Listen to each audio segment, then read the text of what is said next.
Selamat pagi, salam sejahtera untuk kita semua yang menonton video ini. Sebelumnya saya akan memperkenalkan kelompok kami yang dimana terdiri dari saya sendiri yang bernama Ignatius Robert dan rekan saya yang bernama Muhammad Didi Setiaji.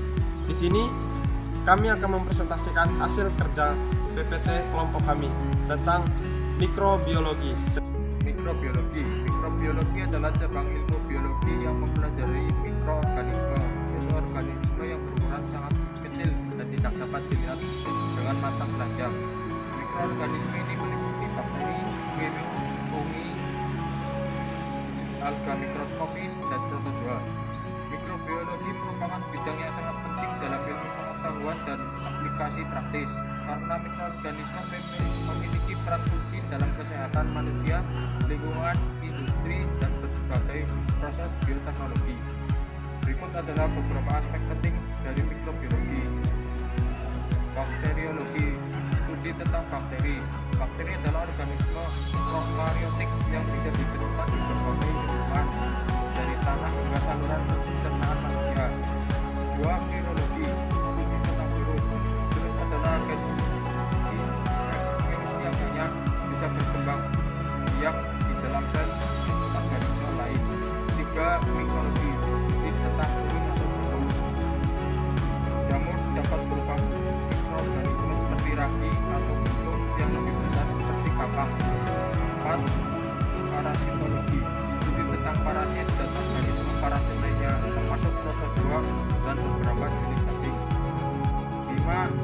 Imunologi, studi tentang sistem kekebalan tubuh dan bagaimana tubuh melawan infeksi oleh mikroorganisme.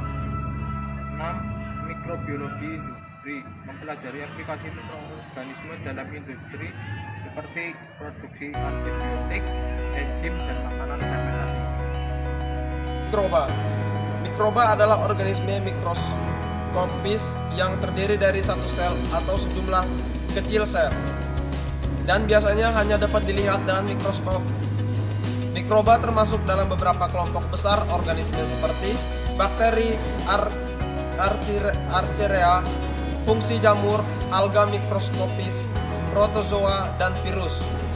Mikroba merupakan komponen esensial dari kehidupan di bumi, memainkan peran kunci dalam ekosistem, kesehatan, industri. Studi tentang mikrobiologi terus memberikan wawasan dan aplikasi baru yang dampak luas. Sejarah mikrobiologi. Anthony van Leeuwenhoek pada tahun 1632 sampai 1723 dikenal sebagai bapak mikrobiologi. Leeuwenhoek adalah orang pertama yang mengamati dan mendeskripsikan mikroorganisme menggunakan mikroskop sederhana yang ia berdiri pada akhir 1600-an. Ia melihat bakteri dan protozoa dalam berbagai sampel termasuk air dan plastik. Teori generasi spontan atau abiogenesis dan hidup muncul secara spontan dari bahan tak hidup. Tokoh-tokoh generasi spontan: 1. Lazzaro Salanzani pada tahun 1729 sampai 1799. 2. John Metcalf pada tahun 1713 dan 1781. Yang menyangkal abiogenesis.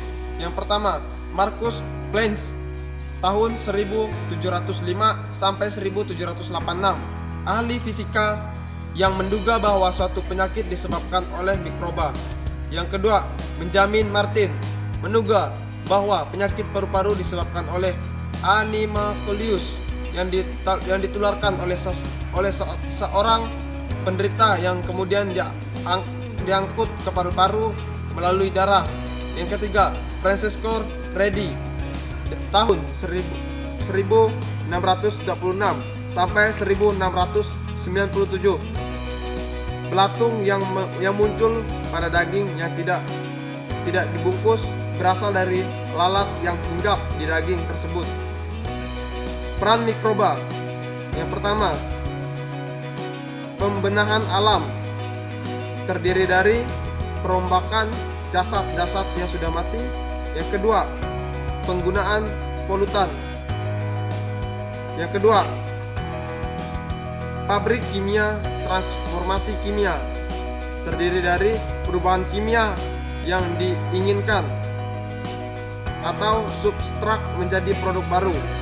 Yang ketiga, degradasi substansi alam, terdiri dari produk yang berguna untuk jasad TK tinggi.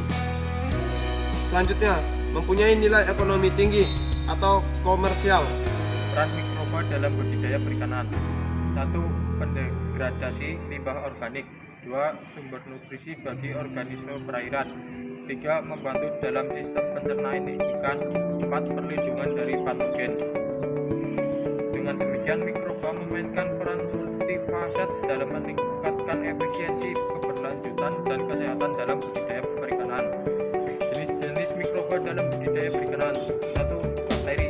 Bakteri adalah mikroorganisme bersel tunggal yang termasuk dalam domain mikrokariota.